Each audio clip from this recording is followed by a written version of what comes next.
I have 5 little rules that you can follow as you find your spark and bring your spark to life.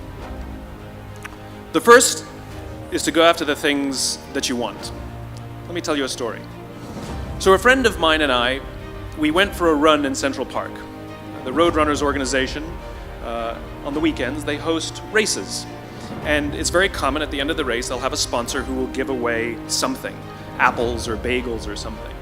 And on this particular day, when we got to the end of the run, there were some free bagels. And they had picnic tables set up, and on one side was a group of volunteers. On the table were boxes of bagels, and on the other side was a long line of runners waiting to get their free bagel. So I said to my friend, let's get a bagel. And he looked at me and said, the line's too long. And I said, free bagel. And he said, I don't want to wait in line. And I was like, free bagel. And he says, nah, it's too long. And that's when I realized that there's 2 ways to see the world. Some people see the thing that they want, and some people see the thing that prevents them from getting the thing that they want. I could only see the bagels. He could only see the line. And so I walked up to the line. I leaned in between 2 people, put my hand in the box, and pulled out 2 bagels. And no one got mad at me, because the rule is you can go after whatever you want. You just cannot deny anyone else to go after whatever they want. Now, I had to sacrifice choice. I didn't get to choose which bagel I got. I got whatever I pulled out, but I didn't have to wait in line. So the point is you don't have to wait in line. You don't have to do it the way everybody else has done it.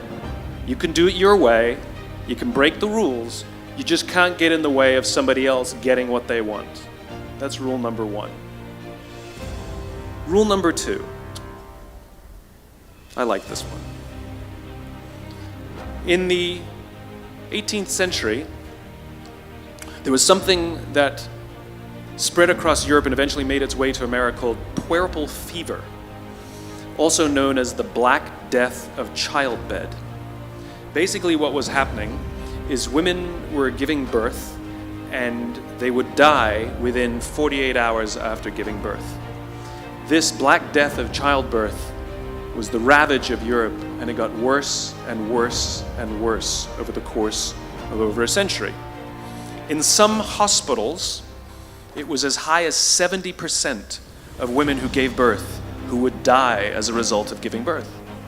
But this was the Renaissance. This was the time of empirical data and science, and we had thrown away things like tradition and mysticism. These were men of science. These were doctors. And these doctors and men of science wanted to study and try and find the reason for this Black Death of childbed, and so they got to work studying, and they would study the corpses of the women who had died. And in the morning they would conduct autopsies, and then in the afternoon they would go and deliver babies and finish their rounds. And it wasn't until somewhere in the mid-1800s that Dr. Oliver Wendell Holmes, father of Supreme Court Justice Oliver Wendell Holmes, realized that all of these doctors who were conducting autopsies in the morning weren't washing their hands before they delivered babies in the afternoon. And he pointed it out and said, guys, you're the problem.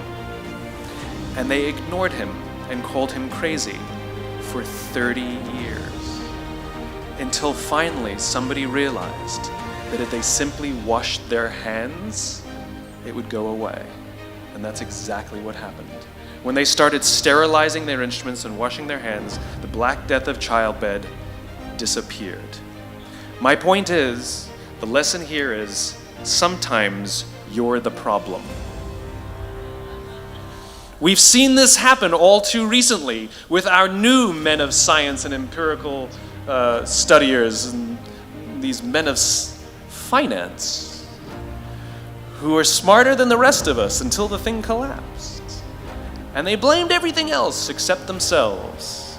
And my point is take accountability for your actions. You can take all the credit in the world for the things that you do right, as long as you also take responsibility for the things you do wrong. It must be a balanced equation. You don't get it one way and not the other. You get to take credit when you also take accountability. That's lesson 2. Lesson 3, take care of each other. The United States Navy SEALs are perhaps the most elite warriors in the world. And one of the SEALs was asked, who makes it through the selection process? Who is able to become a SEAL? And his answer was, I can't tell you the kind of person that becomes a SEAL. I can't tell you the kind of person that makes it through BUD/S. But I can tell you the kind of people who don't become SEALs. He says the guys that show up with huge, bulging muscles, covered in tattoos, who want to prove to the world how tough they are, none of them make it through. He said the preening leaders who like to delegate all their responsibility and never do anything themselves, none of them make it through. He said the star college athletes who've never really been tested to the core of their being, none of them make it through. He says some of the guys that make it through are skinny and scrawny. He said some of the guys that make it through, you will see them shivering out of fear. He says, however, all the guys that make it through, when they find themselves physically spent, emotionally spent, when they have nothing left to give physically or emotionally, somehow, some way, they are able to find the energy to dig down deep inside themselves, to find the energy to help the guy next to them. They become SEALs, he said. You want to be an elite warrior. It's not about how tough you are. It's not about how smart you are. It's not about how fast you are. If you want to be an elite warrior, you better get really, really good at helping the person to the left of you and helping the person to the right of you. Because that's how people advance in the world. The world is too dangerous and the world is too difficult for you to think that you can do these things alone. If you find your spark, I commend you. Now, who are you going to ask for help, and when are you going to accept help when it's offered? Learn that skill. Learn by practicing helping each other. It'll be the single most valuable thing you ever learn in your entire life.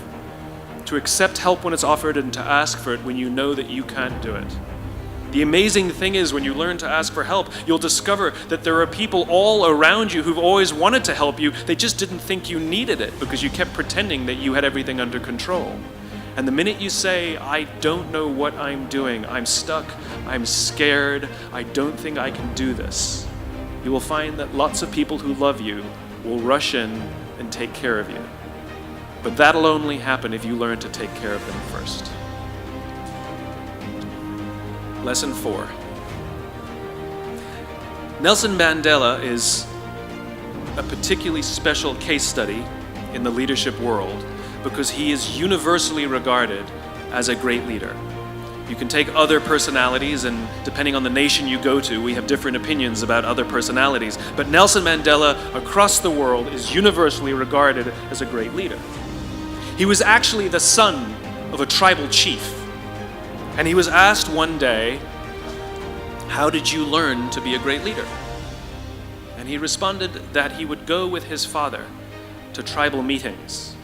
And he remembers 2 things when his father would meet with other elders. 1, they would always sit in a circle. And 2, his father was always the last to speak. You will be told your whole life that you need to learn to listen.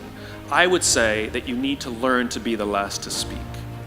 I see it in boardrooms every day of the week. Even people who consider themselves good leaders, who may actually be decent leaders, will walk into a room and say, here's the problem, here's what I think, but I'm interested in your opinion, let's go around the room. It's too late. The skill to hold your opinions to yourself until everyone has spoken does 2 things. 1, it gives everybody else the feeling that they have been heard. It gives everyone else the ability to feel that they have contributed. And 2, you get the benefit of hearing what everybody else has to think before you render your opinion. The skill is really to keep your opinions to yourself. If you agree with somebody, don't nod yes. If you disagree with somebody, don't nod no. Simply sit there, take it all in, and the only thing you're allowed to do is ask questions so that you can understand what they mean and why they have the opinion that they have. You must understand from where they are speaking, why they have the opinion they have, not just what they are saying. And at the end, you will get your turn. It sounds easy, it's not. Practice being the last to speak. That's what Nelson Mandela did. Number 5, my favorite one of all. True story. There was a former Undersecretary of Defense who was invited to give a speech at a large conference, about 1,000 people. And he was standing on the stage with his cup of coffee in a styrofoam cup, giving his prepared remarks with his PowerPoint behind him. And he took a sip of his coffee and he smiled and he looked down at the coffee. And then he went off script. And he said, last year I spoke at this exact same conference. Last year I was still the undersecretary. And when I spoke here last year, they flew me here business class. And when I arrived at the airport, there was somebody waiting for me to take me to my hotel. And they took me to my hotel and they had already checked me in and they just took me up to my room. And the next morning I came downstairs and there was someone waiting in the lobby to greet me and they drove me to this here same venue. They took me through the back entrance and took me into the green room and handed me a cup of coffee in a beautiful ceramic cup. He says, I'm no longer the undersecretary. I flew here coach. I took a taxi to my hotel and I checked myself in. When I came down the lobby this morning, I took another taxi to this venue. I came in the front door and found my way backstage, and when I asked someone, do you have any coffee? He pointed to the coffee machine in the corner, and I poured myself a cup of coffee into this here styrofoam cup. He says the lesson is, the ceramic cup was never meant for me. It was meant for the position I held. I deserve a styrofoam cup.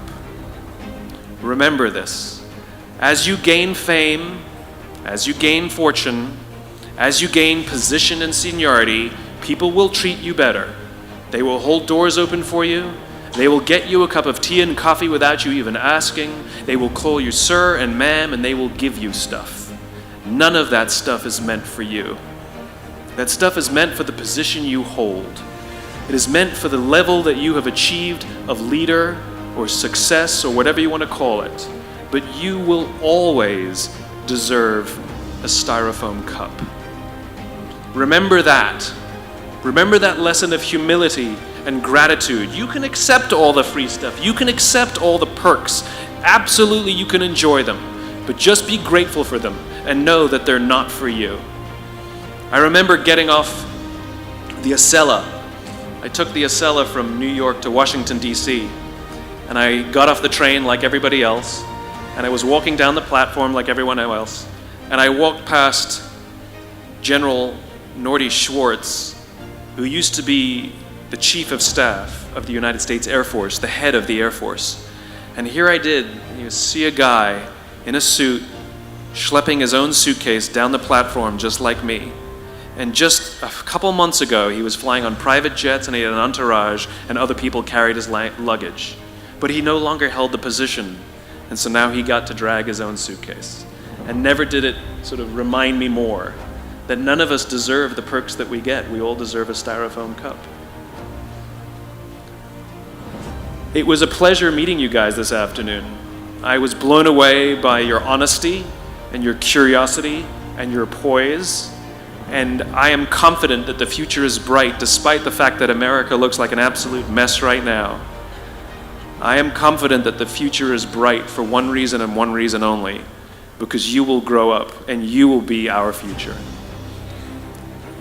Thank you very, very much, guys. You're wonderful. Thank you.